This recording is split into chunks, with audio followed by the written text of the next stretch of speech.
All right, we're back. Graveyard Shift Movie Podcast, episode number 130. And this week, it's still not what I said it was gonna be.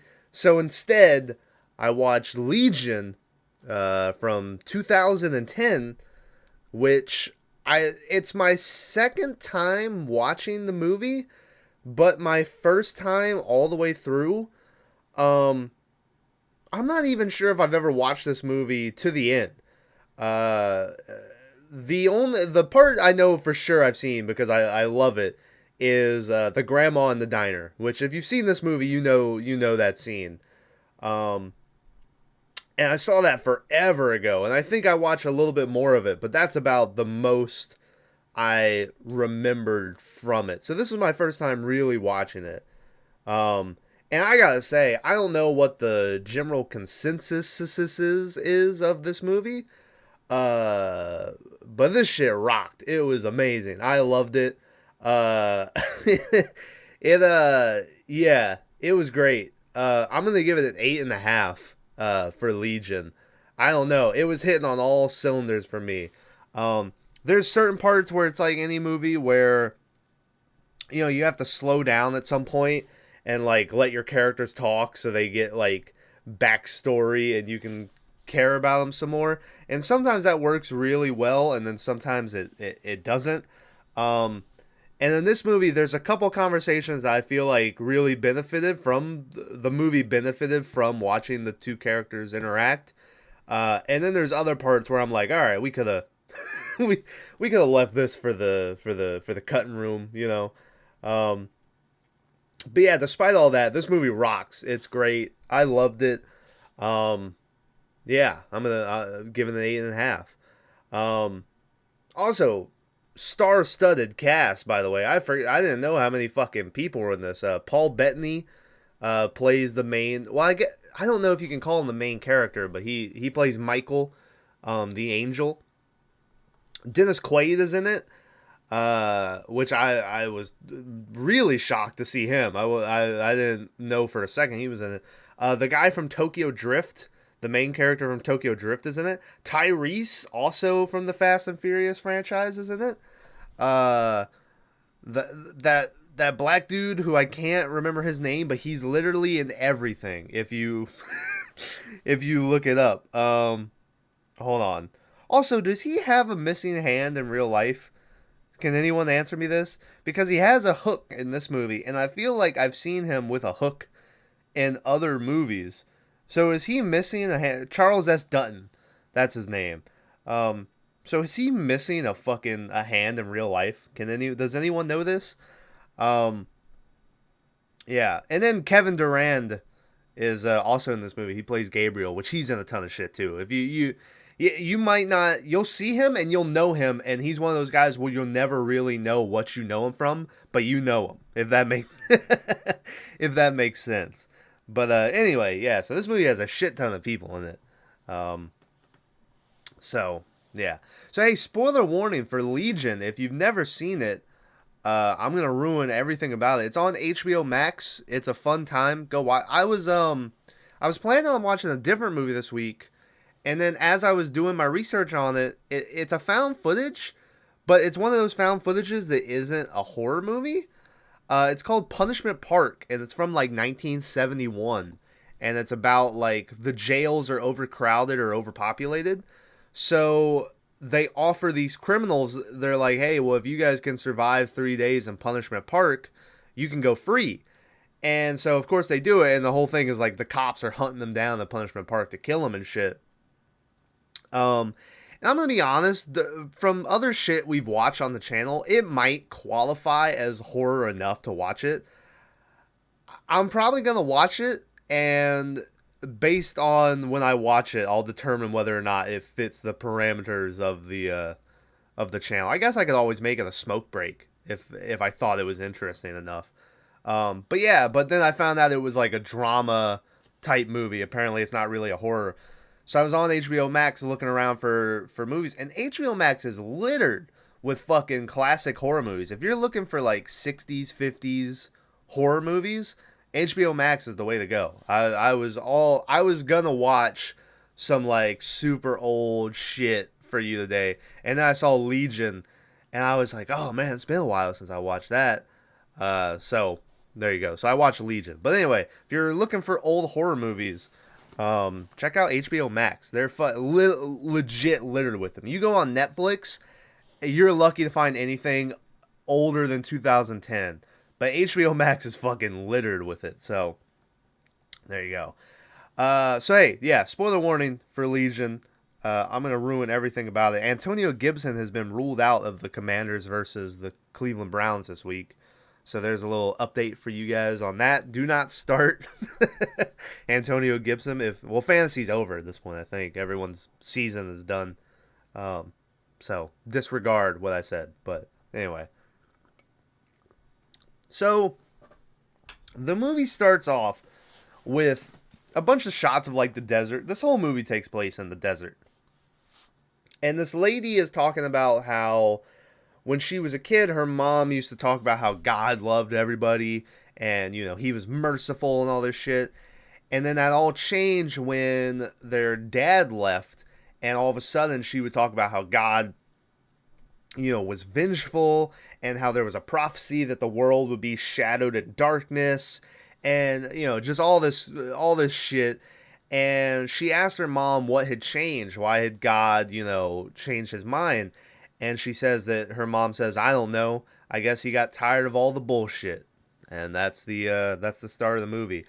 Then a fucking angel falls out of the sky. And this angel is played by Paul Bettany. Like I mentioned, who he's a great fucking actor. He's probably most known nowadays as Vision in the Marvel universe, but he's in a ton of shit. So yeah, he falls out of the sky. It's December 23rd, 2 days before Christmas, which is funny since Christmas just started. And I thought Christmas would have a lot more to do with the story. It doesn't really. Yeah, it does. Well, I guess maybe it does because I think the whole course of the movie takes place over 2 days. So the ending of the movie would be Christmas Day, but you know, I'm not 100% sure on that. So yeah, he falls out of the sky and there's this dog barking at him and he takes out this knife and he fucking like, it's off screen and he stabs down and you hear the dog like, you know, or whatever. And I was like, did Paul Bettany just kill this fucking dog? And you see like this collar unleashes around his neck and this blue like orb floats up to his face. And I thought for a second that he just killed a dog to like absorb its soul for power or some shit. I don't know. But it ends up being that he cut his wings off. That's what he was doing there. But the angle that they shot it at was really weird. And his wings are on behind him. But it doesn't look like he's like slashing behind himself. You know, it looks like he's stabbing downward. So whatever. Yeah, he cut his wings off. Luckily, by the way, he lands right next to a fucking armory. So he can just immediately go in and start doing some Batman shit. Where he crashes in through the roof of the roof ceiling. Yeah, ceiling. That makes sense. And like attack a guard, and then just start loading up on fucking machine guns and shit. Because this is America, and we're allowed to fucking have machine guns, bitch. So he just loads up on all types of guns. As he's doing this, we randomly, well not randomly, but we get a scene of these two cops driving, and they're driving down like the downtown boulevard. And the one cop is talking about all the homeless people. And he's like, we just need to fucking burn them all. This whole city needs we need to start over. And then he's doing like Taxi Cab where he's is it just Taxi? Is it Taxi Cab, the Robert De Niro? Taxi Cab is a show, right? And Taxi is the Robert De Niro movie. But where he's just driving and he's like, poo, poo. And he's shooting at him with a little finger gun going, poo, poo. And his partner is sitting next to him, and he's like, whatever, Bob, whatever you think. As they're driving, they just so happen to be passing by the armory where Paul Bettany is, and a fucking giant explosion opens up the side of the wall, and it leaves like a fiery cross imprint or whatever, where he walks out. He's just got like 3 bags full of guns and shit. So the cops get out, and they're like, hey, motherfucker, get on the ground. And Paul Bettany's like, we don't have time for this. It's almost time, you know? But the cops don't give a shit. So the one cop goes over to arrest Paul Bettany, but Paul Bettany grabs him and like turns him around and has the gun to his head. And the other cop's like, hey, put the fucking gun down. And the one cop being held at gunpoint is like, take the shot, partner. But then the fucking other cop who has Paul Bettany at gunpoint starts going fucking and like his head's shaking and shit. And he ends up getting possessed by something. We don't know what it is yet. That'll be a big reveal later. I'll save it for you guys. And the thing that's possessed the cop is like, you're not following orders. What are you doing? And Paul Bettany's like, I'm following my own orders now. And so then the cop that's possessed is like, whatever, bitch. And he fucking shoots the cop that Paul Bettany has, that he's holding in the head. And then Paul Bettany fucking shoots that cop and kills him. And then he gets away. After this, we cut over to the desert, which is where we'll be spending the rest of the movie. So I hope you like it. And we're introduced to Tokyo Drift, who I will be referring to as Tokyo Drift throughout the rest of the movie. That's what I like to call him. So that's what he's going to be. His name in the movie is Jeep. Yeah. His name is Jeep. I found that out about halfway through. I realized that they were calling him Jeep. And I was like, well, that's something. So Tokyo Drift is here, and he's got this chick living with him. And this woman is 8 months pregnant, but it's not Tokyo Drift's kid, and they're not together. She just happened, I guess she wandered in,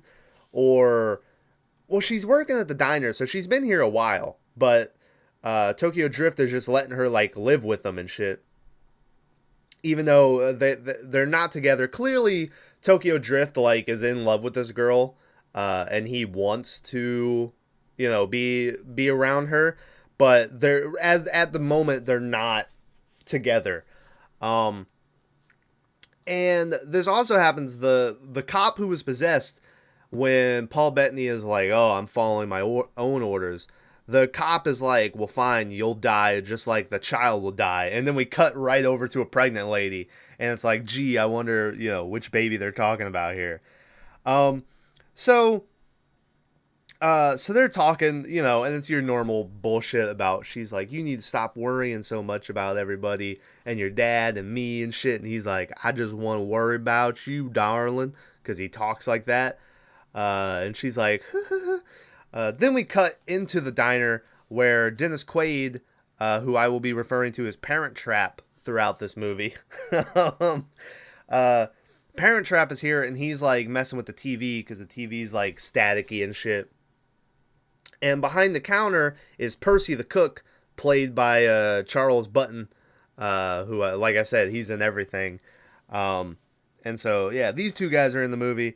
There's also this couple who's in the diner, and their daughter is wearing like this super short mini skirt, and the mom is like, look at her, what is she doing wearing that? And so the dad asks her, he's like, hey, are you just trying to show your ass to everybody in the diner or whatever?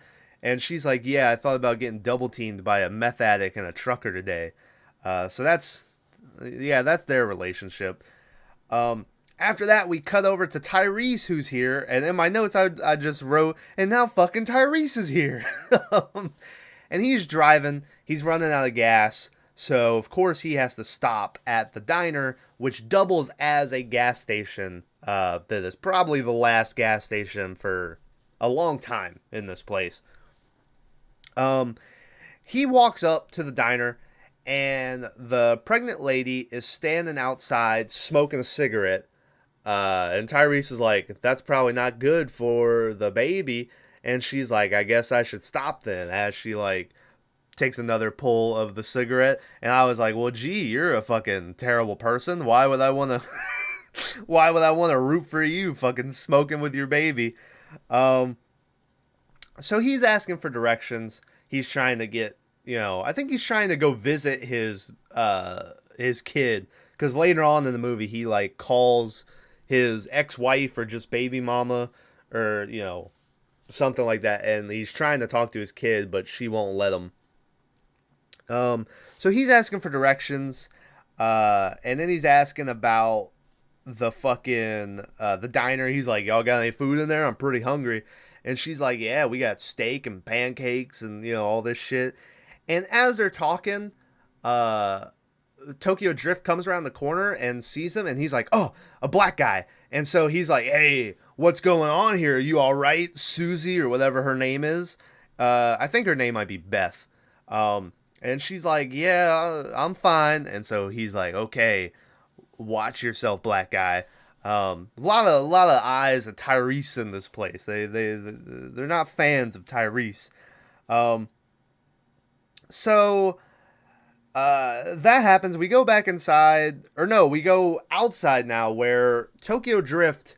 Apparently, this diner does fucking everything, because the couple who's in there with the daughter, their car broke down. They're moving to somewhere. I don't think they ever say specifically where they're moving, but they're moving, and their car broke down here. So this place double or triples as a diner, a gas station, and Tokyo Drift as the mechanic, and he's out here fixing up their car.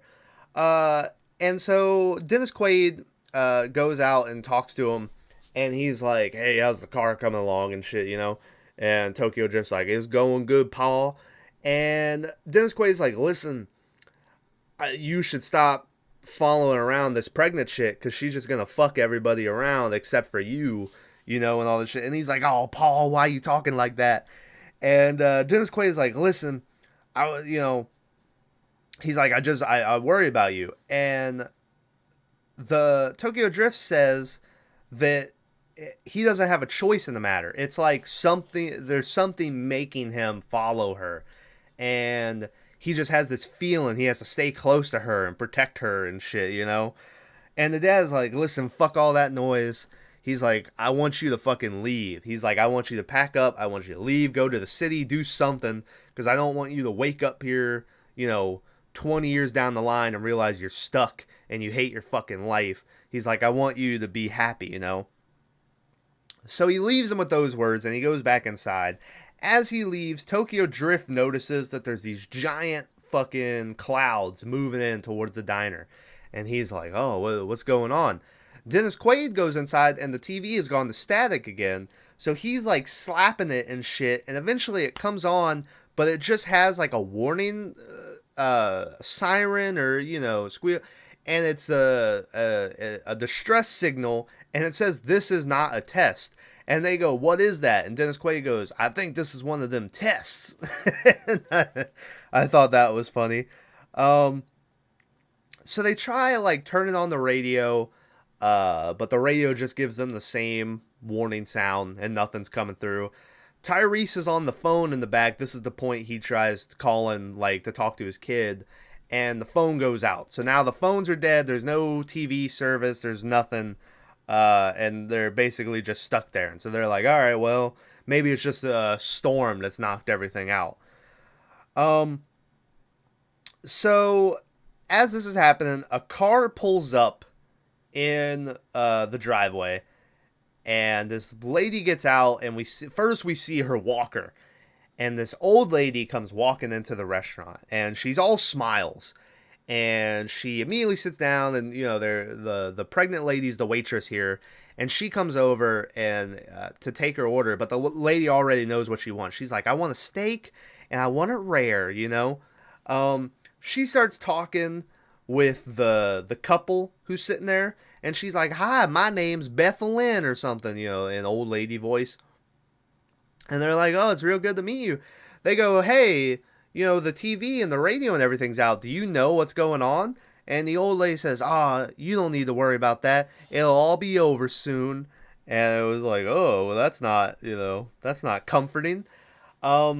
So the pregnant lady brings over the steak, and the old lady's like, "Oh, thank you, thank you." And she's like, "Hey, where's the father? Who's the father of your baby?" And the lady's like, "Oh, I don't need, no man around to help me with a baby. And so the granny's like, your baby's gonna fucking burn. Like, immediately just changes tunes. I don't need a man telling me what to do. But what about the baby? I got it under control. But it's gonna burn. What'd you just say? I said your fucking baby's gonna burn. And the woman's like, what the fuck did you know? And she looks down and she notices that this steak that's rare is like raw. And there's flies and shit in it. And this granny is just fucking going to town eating it and shit. And she starts fucking going off on everyone. She goes off on the wife and she's like, you fucking cunt. You're always complaining about everything and shit. And the husband gets up and he comes over and he's like, hey, you're not allowed to talk to people like that. And immediately the grandma just like bites a chunk out of his fucking neck. And I was like, oh shit. And she gets up and just starts running around and she jumps into the corner of the room and starts crawling on the roof and shit. And she jumps back down and Percy, the cook, takes a frying pan and chucks it into her head, which I enjoyed. So she's running around on the roof. Dennis Quaid gets a shotgun. He's shooting at her, but he's missing. She jumps down and hits Dennis Quaid, and so the shotgun goes like rolling away. And Tokyo Drift gets it, and he's aiming at the lady, but he's a fucking pussy, and he can't shoot her. So she goes like levitating towards him, and she's about to kill him. But Tyrese manages to shoot her in the back like 4 times with this pistol he had. So now the grandma's dead. The weirdest thing about this whole situation is Tyrese just saved all these people's lives by shooting her in the back with this pistol. Dennis Quaid and Percy the cook, both. Percy brings it up to Tyrese himself later, but Dennis Quaid is just talking to his kid, and he's like, why does he have a fucking gun? You know? And they're real like, why, you know? And it's like, maybe he fucking bought it? I don't know, dummies. Like, maybe he has a permit or something. But, you know, they don't like Tyrese around here, so, it's whatever. Tyrese, Percy, and the family load up the dad into, I think Tyrese's car they take, and they're trying to get him to a hospital, because his fucking neck just got chewed out. Percy tells them that the closest hospital is like 80 miles away. He doesn't know how they're going to get there in time. They're driving, and as they're getting closer to the clouds in the horizon, they realize that it's not clouds, it's a giant fucking swarm of flies.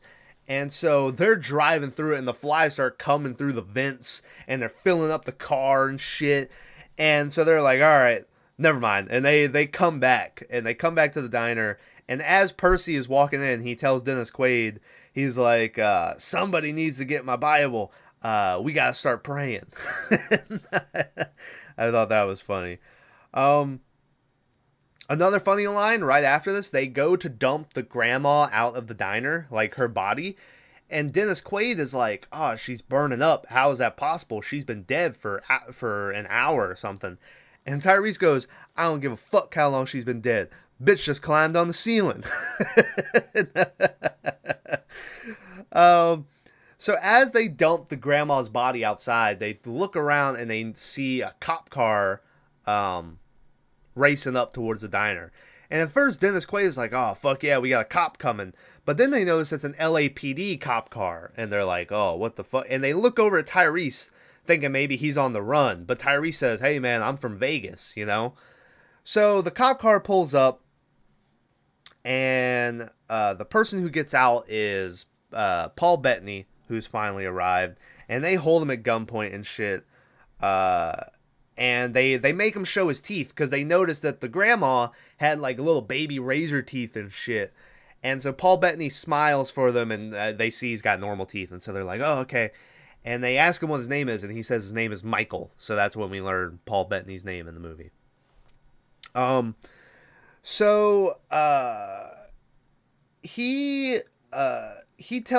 he's talking to them, he realizes that they don't know he's like, you guys don't know what's happening, do you? And they're like, we're out in the middle of nowhere, we don't have any TV, nothing, nothing. But he sure as hell doesn't take the time to explain to them what's happening, so he just tries to walk past them, so Dennis Quaid goes to shove the shotgun in his chest again, but Paul Bettany grabs it from him and puts it to Dennis Quaid's head. And he holds it there for a second, but then he like looks over his shoulder and he's like, they're here. And so he gives Dennis Quaid his shotgun bag, and he opens up the trunk and just pulls out a bunch of machine guns that he stole earlier and just starts handing them out to people like he's fucking Oprah. And he's like, here, you get a machine gun, you get a machine gun. And then he gives the pregnant lady a pistol, and he's like, don't do anything brave. And he takes everybody into the diner. He takes everyone in, they start boarding up shit, and he's like, we need to, get ready. I'm taking a sip of coffee, guys.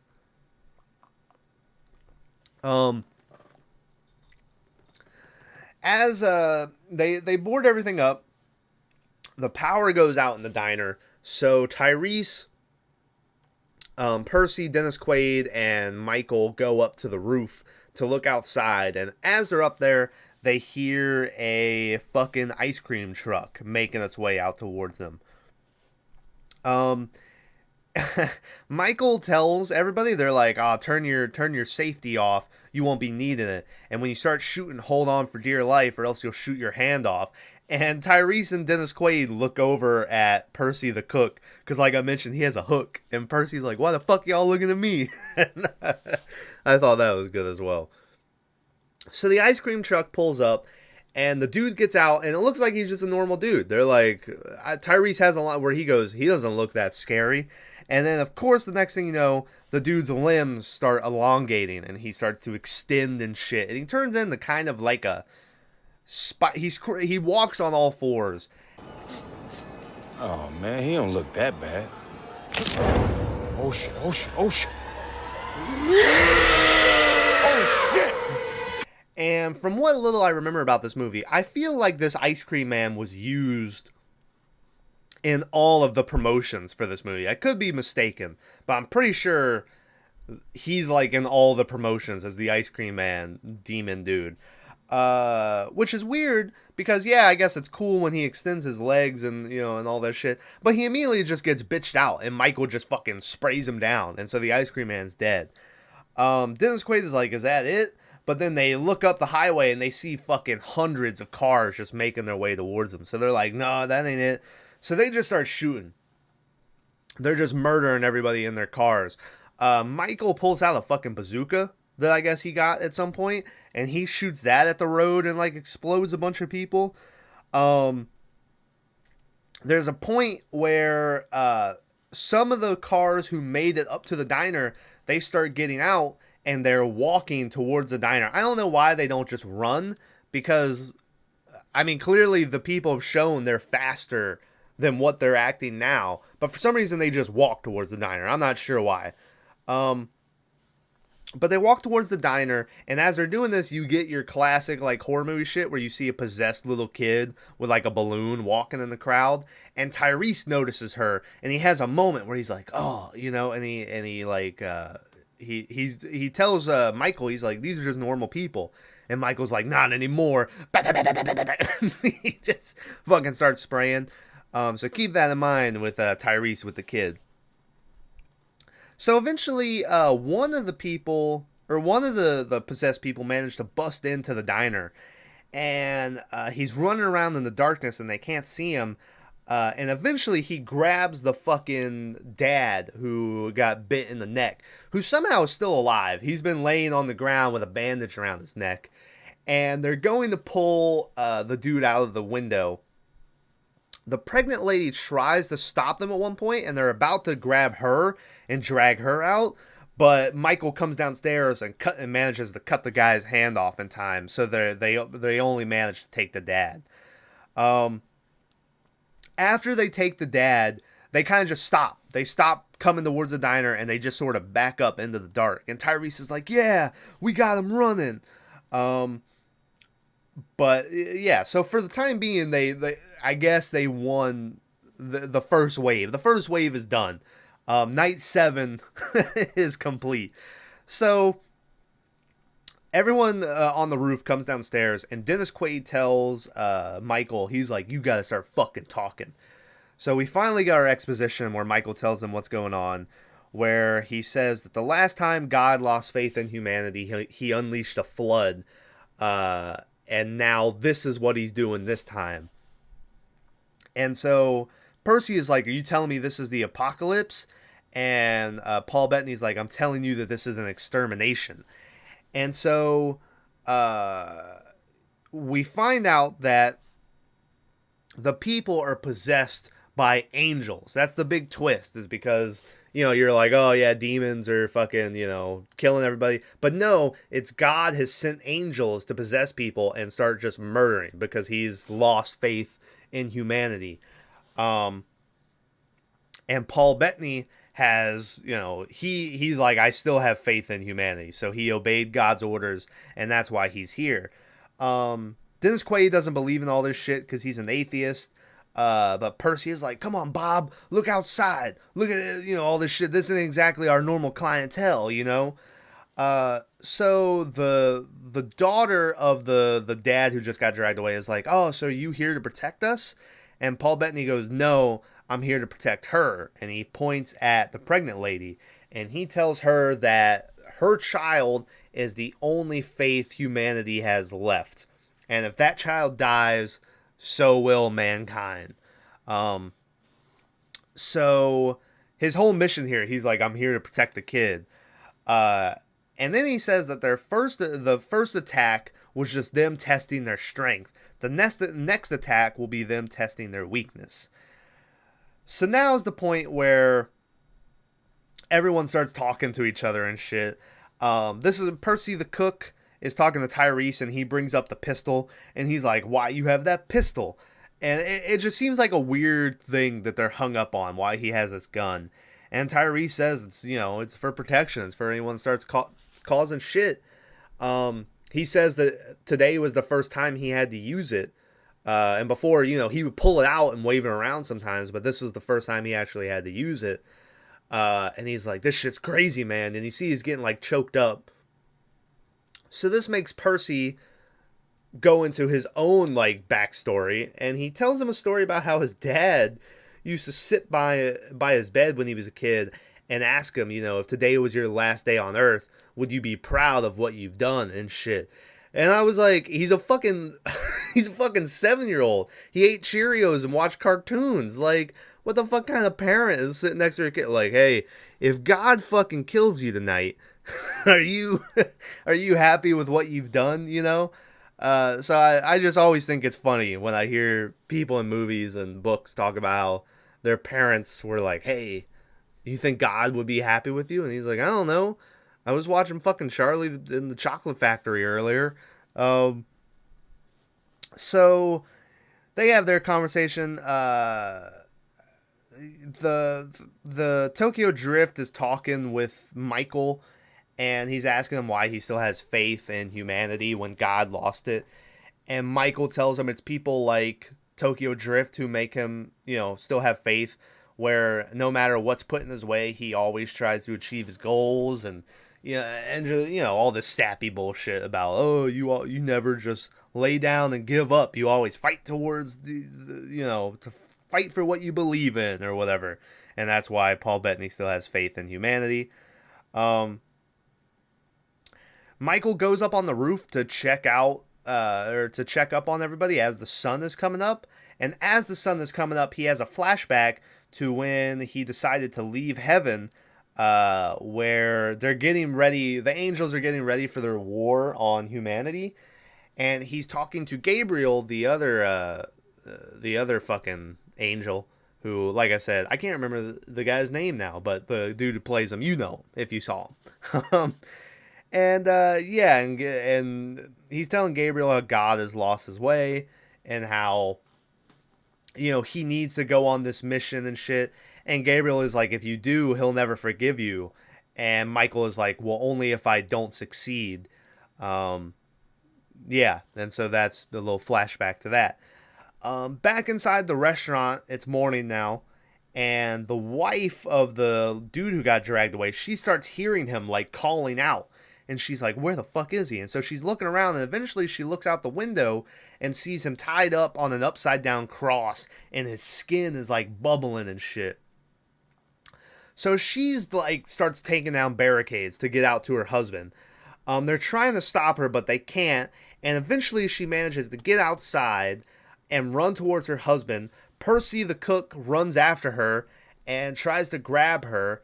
But she manages to get right in front of her husband. So at the last minute, Percy takes her and turns her around to where he shields her just as her husband bubbles and bubbles and blows up and unleashes this fucking acid wave that lands all on Percy's back.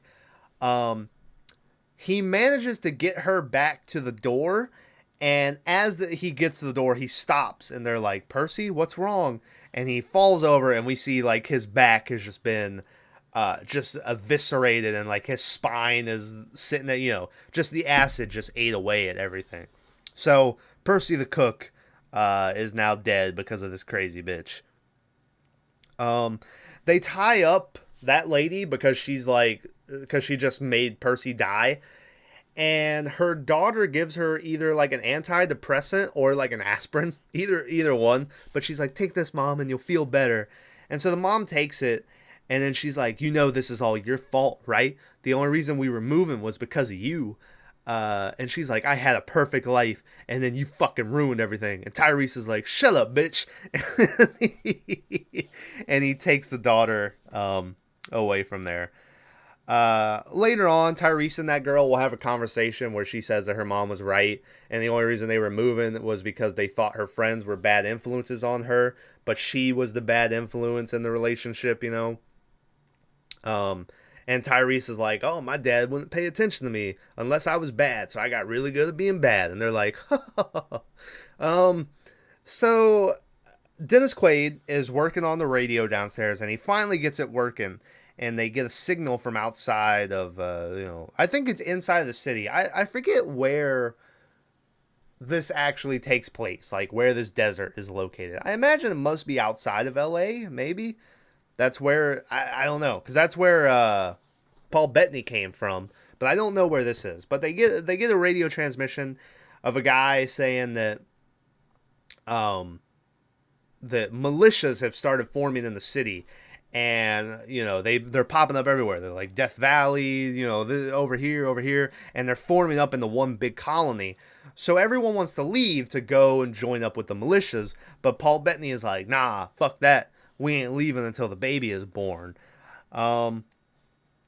So the pregnant lady gets mad. She goes into like the bathroom and starts having another cigarette because she's like, fuck you, kid. You're going to come out with a dent in your head. And she's smoking cigarettes. Tokyo Drift comes in and is talking to her. And she starts telling him how she didn't even want to have this baby. She even went to an abortion clinic at one point and she was going to, get an abortion. But every time she kept getting this feeling like she couldn't. She was meant to have this baby and shit. And so it's kind of like how the dude had this feeling that he needed to protect her and stuff. A lot of this movie, Dennis Quaid tells this kid that he had a feeling once or knew that he had to come out and build this diner. But it was a waste of fucking time. And now it seems like, once again, this was all part of the plan. And because this diner is how they hold up and they survive in this, well, some of them, but in this place. So it seems like all these feelings are part of this larger plan that's put in place. This is also at the point where I realized that Tokyo Drift's name was Jeep. And I was like, oh, that's something. It's nighttime again, and the fucking power kicks back on. So for a second, they're like, oh, are we safe? But of course, they're not. And so outside, a van is pulling up to the gas station. Tyrese and the daughter are on the roof. This is where they've been talking for the last, little bit. They're getting ready to shoot, but then they notice that the van is a dad and like this little kid in the back seat, and the dad's like filling up the van. As soon as this happened, I remember Tyrese looking at that kid in the crowd, and immediately I was like, let me guess, they're going to get swarmed. Tyrese is going to jump down there for the kid because this whole wave is about, attacking their weaknesses. And so that's how Tyrese is going to die. And like fucking clockwork, is that the phrase? I don't know. A bunch of angel possessed people pull up. They start attacking the family, and they kill the dad, and they take the kid, and they're running away with them. So Tyrese jumps down off of the roof and goes over, and he manages to get the kid, and he's like shooting in a circle, and he's like, "Come on, motherfuckers, let's go," And inside the diner, they see him and they're like, we need to help. But Paul Bettany's like, no, we're not helping. So Tyrese is standing there with the kid, and then he starts hearing the kid sing, and he looks over, and of course the kid is also possessed, and the kid's like, gotcha, and then he starts biting Tyrese's neck, and Tyrese is now dead because of his weakness for not wanting kids to die, I guess. The daughter up on the roof also jumps down to go help Tyrese, even though she just saw him start to get his neck chewed on. I don't know what she was thinking, like what she was going to do about it. At this moment, this is when Paul Bettany inside is like, oh, well, now that Tyrese is dead, we'll go help this little white girl and we'll get her back inside. So he goes out of the diner and starts helping her, and he's shooting fucking demons and shit.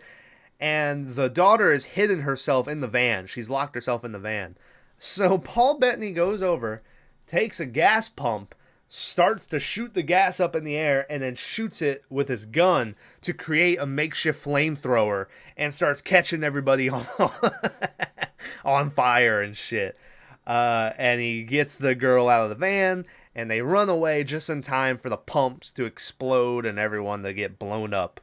And get back inside the diner. So, let me see. I've lost my way. God, help me. So they go back to the diner, but the little kid who sabotaged Tyrese managed to make it back inside as well, and he's trying to stab the pregnant lady. So the pregnant lady takes like a cookie pan or just cooking pan, and she's blocking the stabs. And eventually, the knife bounces and slides down the kid's hand and cuts his hand, off. Or not off, but it cuts his hand. So then the lights go out again. And they have to follow, like, the kid's blood prints to find where he is. And they see where he's crawled up on the roof. Oh, excuse me, Jesus. He crawls up on the roof. But then it stops at a certain point, and they're like, what the fuck? Turns out he jumped down, and now he's on Dennis Quaid's shoulders, and he's, like, fucking up Dennis Quaid. But eventually, Dennis Quaid throws him off, and he lands right near the pregnant lady, and then the pregnant lady just, like, straight up kicks him in the chest. Like, it was hilarious. And finally they take him and they throw him up in the air, and Tokyo Drift, just like he's skeet shooting, is just fucking and just mows down this kid in the air. You don't see it happen, but that's what they throw him up, and then it cuts over to the dude shooting up in the air.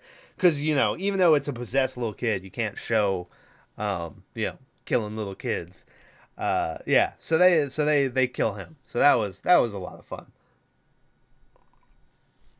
Another sip of coffee. So after this happens, the baby's coming. She's like, oh fuck, I'm going into labor, They hear a loud ass horn, and Michael is like, he's coming. You need to hurry up. And the whole time I was thinking, like, he came for the baby, and the baby was the last faith in humanity or whatever. I was like, can he kill just cut into the lady's stomach and get the baby out? And if he needed to, I was like, because does he need her? Can he just take the baby? But it turns out it doesn't matter what I was thinking, because she immediately just has the kid. It just, like, plops out. And I was like, oh. Okay. So the baby's here. Parent Trap and Tokyo Drift are up on the roof, and, like, lightning's flashing, and they see, like, just, like, millions of people standing outside of the diner and shit.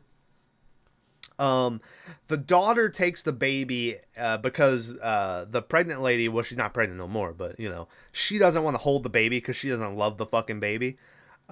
She goes over to the mom, who's still tied up in the chair, and is showing it to her, and she's like, look, Mom, and the mom's like, oh, yeah, it's beautiful. I'm sorry I yelled at you. I didn't mean it. And then it pans behind her back, and we see her, like, working on the ropes to get out from the chair, So everyone gets back into the diner, and as they're in there, somehow something gets mentioned where they finally realized that Paul Bettany's job was to murder the baby. And they're like, you monster. And I was like, yeah, of course that's what the baby wasn't meant to live. Of course that's what he was supposed to do. But it doesn't fucking matter because he's here living. Clearly, he got that order and was like, no. But for some reason, they're like, oh, you son of a bitch. Yeah, and I don't understand why they, like, clearly he said, no, I'm going to go help this baby out. So as they're fussing about all this shit, the mom who's tied up manages to get out of the chair, and she runs over and grabs the baby, and she tells the daughter, she's like, they just want the baby. If we give it to them, we can go free. So she's trying to convince her daughter to come with her to take the baby away. As this happens, a light is getting closer to the door behind her, and eventually the door fucking blows open, and it makes her stagger just enough to give Paul Bettany time to fucking pop her in the head and kill her. And as the baby is falling down towards the ground, Tokyo Drift makes like a diving catch and grabs the baby. The light that caused the door to bust open turns out to be Gabriel, who comes walking in and immediately just pulls out a mace and starts trying to smash the baby. And Tokyo Drift manages to roll away. Dennis Quaid starts fucking unloading his machine gun, but the dude just cocoons himself around with his wings that I don't know if they're really metal or if he can just put metal. I don't know. But as the bullets are hitting, you can hear it like ding, ding, ding, ding, ding, ding, you know, like bullets hitting metal. And he's spinning around, blocking the bullets, and eventually he opens up his wing and slashes Dennis Quaid's stomach, and then knocks Dennis Quaid like over the counter. Tokyo Drift goes to try to help his dad, but Michael stops him, and he tells him, he's like, you need to learn how to read the prophecy and live, you know? And so he gives him the keys to the cop car, and he sends him on his way, and he goes to fight Gabriel. When the pregnant lady with the baby, the daughter, and Tokyo Drift go outside to get to the car, the angels just sort of stand there and let them walk by, which once again I thought was kind of weird, but you know, whatever. Michael is trying to convince Gabriel that there's another way and they don't need to do this, but Gabriel is like, there is no other way. So we get a straight up motherfucking angel fight where these bitches are just going at it and shit. And they're spinning and jumping around and doing all this crazy shit. Until eventually Gabriel lands a wing slash on Michael's stomach. And you're like, oh fuck, Gabriel's gonna win. But then Michael jumps over Gabriel and gets him in a chokehold. And you're like, oh fuck, Michael's gonna win. But finally, Gabriel picks up his mace that he lost in the fight, hits a button, and it turns like the handle into a knife that shoots out, or a sword that shoots out, and it stabs Michael in the chest, and Michael is dead. His body like turns to fucking gold dust and shit, and he just goes away. After he kills him, Gabriel goes over to where Dennis Quaid went over the counter, and he comes around, and Dennis Quaid is laying there with this lighter, and he's flicking it at the gas line to the grill, and he says, sorry, we're closed. And he flicks the lighter to blow up the restaurant, but as he does, like, Gabriel managed to get out of the door to where he's just blown away. And I wrote down as I go, Gabriel managed to get outside to where he's just blown back. So I'm pretty sure he's still alive. And right as I put that down, he jumped on the cop car as they're driving away. And I was like, yeah, he's fucking here. So he's attacking the people in the car. I'm not sure if it's before when Gabriel dies, we pan out to Tokyo Drift, and Michael. When Michael dies, we go over to Tokyo Drift, and Michael had been littered with these tattoos all over his arms and shit. Tokyo Drift starts getting the tattoos on his arm, and so it's like, oh shit, the prophecy was like the tattoos and the stuff he needs to learn how to read, and so it comes onto his fucking arms and shit. And I was like, that's pretty cool. Then this is when Gabriel starts attacking him. He's fighting for a while. Eventually, he starts. He's in the car at this point, and he's choking Michael. So Michael floors it, and they get up to like 120 or something, till he slams on the brake, and Gabriel goes flying out of the car, and they hit like a bump, and they just start flipping and shit, and they crash. As Gabriel was rolling, you can see that he wraps himself in the wings, so you're like, oh, well, this guy's alright, you know? So somehow, the baby is still alive. I guess in this crash, I didn't see it, and I didn't see her body.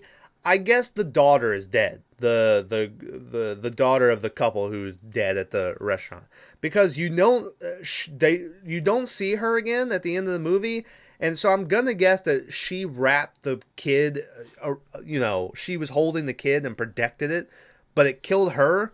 So yeah, that person's dead. I did not see when she died or her body in the car, so maybe I just fucking missed it. But anyway, so somehow the baby's still alive, and so Michael's like, cool, let's climb this mountain that we're right next to. And they just start climbing this fucking mountain, and they get all the way to the top. And then they look over, and Gabriel flies at them and immediately lands and just knocks out Michael with like a single punch. He corners the pregnant lady at the edge of the mountain, and he tells her to give her the baby, but she says no, and so Gabriel's like, well, you'll both die then. But before he can kill them, Michael jumps on his back, and they fall over the mountain, and they go down to the bottom.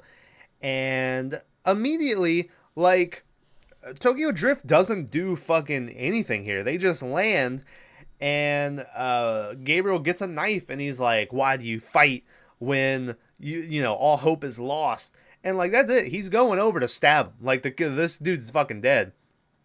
And so he's going over to stab him, but out of the sky comes Michael, who's back as an angel. God has brought him back. He's got his wings and everything.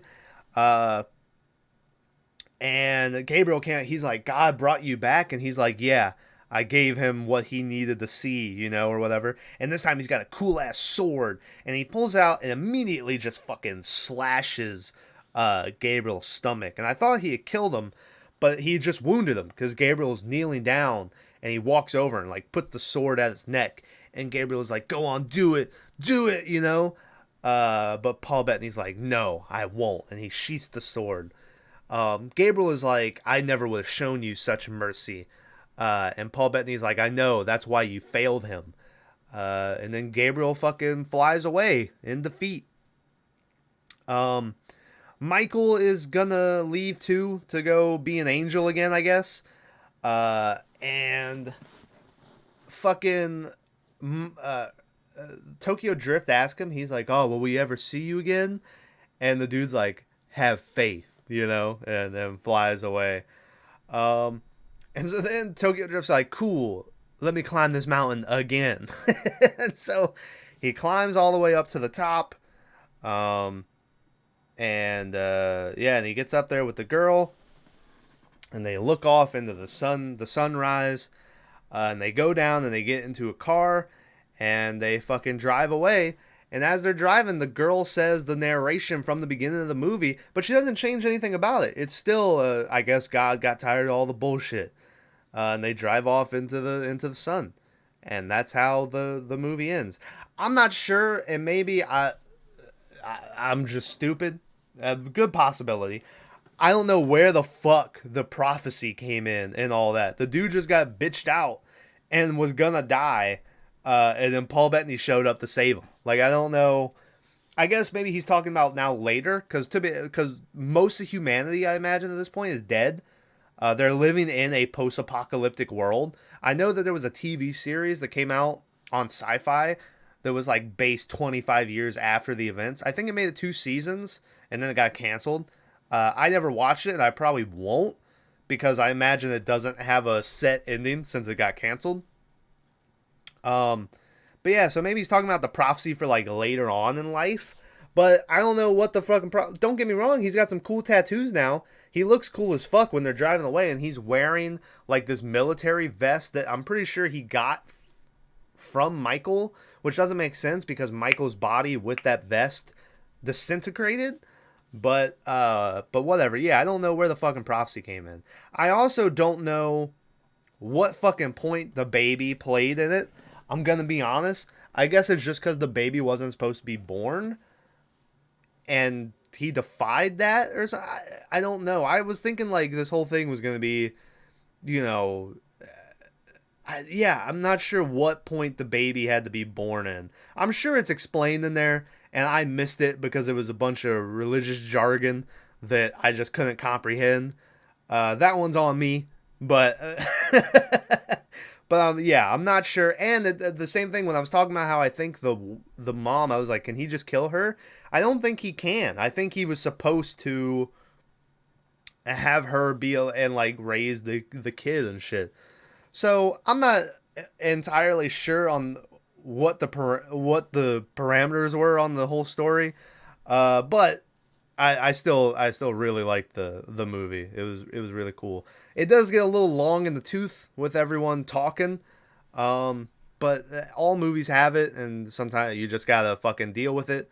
Like I said, some of the scenes I thought were good with them talking. I'm glad they were in the movie, but others like Tyrese and the daughter up on the roof talking, it just, yeah, there was just no point in it being there. Yeah. So anyway, that's Legion from 2010. The movie had a budget of $26 million, and it made a box office of $67 million. So, made some money. I wonder how far along they were into the Fast and the Furious franchise. Like, was Tyrese a big star? At this point, I've never watched.